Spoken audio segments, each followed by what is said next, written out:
Rabbi इश्रह ली सदरी वयस्सिर ली अमरी वहलुल उक़दतम मिन लिसानी यफ़क़हू क़ौली rabbi ज़िदनी इल्मा rabbi ज़िदनी इल्मा rabbi ज़िदनी इल्मा। अस्सलामु अलैकुम वरहमतुल्लाहि वबरकातुहू। आऊज़ु बिल्लाहि मिनश शैतानिर रजीम। बिस्मिल्लाहिर रहमानिर रहीम। माह रबीउल अव्वल की खुशियाँ मनाने से पहले हम लोग उन अजीम हस्ती पर जो अजीम किताब कुरान नाजिल हुई है थोड़ा सा उसका मुताला करें। इस दिन झूठे नारे और दावे आम होते हैं। अल्लाह ताला ने फरमाया, या अय्युहल्लज़ीना आमनू लिमा तक़ूलूना मा ला तफ़अलून। ए ईमान वालो, तुम वो क्यों कहते हो जो करते नहीं हो। अल्लाह के नज़दीक ये चीज़ बड़ी घिनौनी है, काबिले नफ़रत है कि जो तुम कहते हो वो करते नहीं हो। यानी तुम ऐसे दावे करते ही क्यों हो कि जो तुम कर ही नहीं पाते। बड़े बड़े दावे करते हैं, नबी का दामन नहीं छोड़ेंगे, नमाज छोड़ रहे हैं और हलाल और हराम की तमीज़ छोड़ रहे हैं, निगाहों की हिफाजत छोड़ रहे हैं और दीन की कितनी चीज़ें छोड़ रहे हैं, लेकिन सब छोड़ने के बाद भी कहते हैं कि नबी का दामन नहीं छोड़ेंगे। अल्लाहु अकबर। ये देखने वाली बात है, ज़बान से जो इंसान कलिमात कह रहा है, असल में उस पर कितना अमल कर रहा है।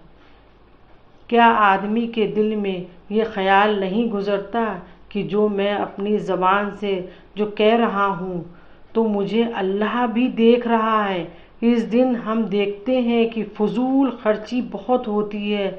इतना पैसा लाइटें में और ये पटाखों में हरे हरे झंडों में खर्च किए जाता है। ये सारी चीज़ें इस्लाम में नहीं है मेरी बहनों। मदीने में कभी ऐसी लाइटें देखी? कभी नहीं। कभी सहाबाओं ने दिए जलाए? कभी नहीं। सोचिए इस बात को। पैसा हम उस काम में खर्च करते हैं जो इस्लाम में ही नहीं है। इससे बेहतर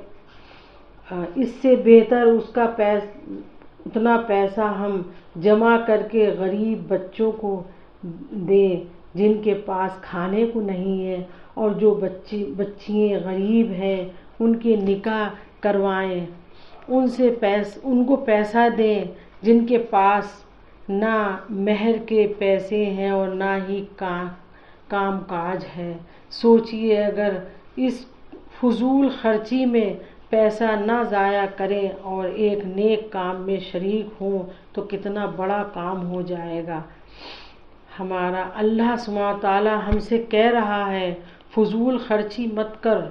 कुरान में आता है कि फजूल खर्ची करने वाला शैतान के भाई हैं और शैतान अपने रब का बड़ा ही नाशुक्रा है। तो फजूल खर्ची करना भी इस्लाम में जायज़ नहीं है। ये लाइटिंग करना सही नहीं है। इसके बजाय जो पैसा हम झंडे और लाइटों पर खर्च करते हैं उसे दीन की किताबें छपने में लगाएं और गैर मुस्लिमों को तक़सीम की जाएं ताकि वो रास्ता पर आ जाएं। इससे कितना फ़ायदा होगा। हरे झंडे लगाने से क्या फ़ायदा होगा? इससे इस्लाम को क्या फ़ायदा होगा? लेकिन अगर उसी कागज़ पर नबी की हदीस छपी होती और लोगों तक पहुँचाया जाता और लोग उसको पढ़ते, और अगर 100 आदमियों में से किसी एक आदमी भी हिदायत पर आ जाता तो कितना बड़ा काम हो जाता। ये इस्लाम नहीं है कि झंडे लगाओ। इसमें इस्लाम का पैगाम कहाँ है? बल्कि इस सब चीज़ों को देखकर कई लोग इस्लाम से बदज़न हो जाते हैं। आप गौर कीजिए, ये कैसा इस्लाम है آپ غور کیجئے کہ پورے 2-4 گھنٹے کے جلوس نکل رہے ہیں، کوئی بیمار ہے، کوئی ایمبولینس نہیں نکل سکتی، اور کوئی بیمار ہے، پریشانیاں ہیں لوگوں کی اور پھنسے ہوئے ہیں۔ آپ کبھی غیر مسلم سے بات کر کے دیکھیے، وہ بولتے ہیں کیا ٹریفک جام کر دیا ہے۔ ہم دینے والی قوم ہونی چاہیے، اور ہمارے پاس سب سے قیمتی چیز ہے دین۔ زندگی گزارنے کا طریقہ یہ اگر ہم دوسروں کو دیں گے تو ہم نے بہت بڑا کام کیا۔ نعرے لگانے سے، دوسروں کو تکلیف دینے سے لوگ اسلام کے قریب نہیں آئیں گے میری بہنوں۔ ہمیں سوچنا چاہیے، اور اسلام سے دور بھاگیں گے تو ہمیں یہ کوئی فالتو کا کام نہیں کرنا چاہیے۔ جو ہمارے نبی نے نہیں کیا ہے وہ کام ہم کیوں کر رہے ہیں؟ اللہ تعالی ہم سب کو ہدایت دے نیک عمل کرنے کی۔ یا مقلب القلوب ثبت قلبی علی دینک، دلوں کو پھیرنے والے میرے دل کو اپنے دین پر جما دے۔ الحمدللہ وآخر دعوانا الحمدللہ رب العالمین۔ اللہ اکبر۔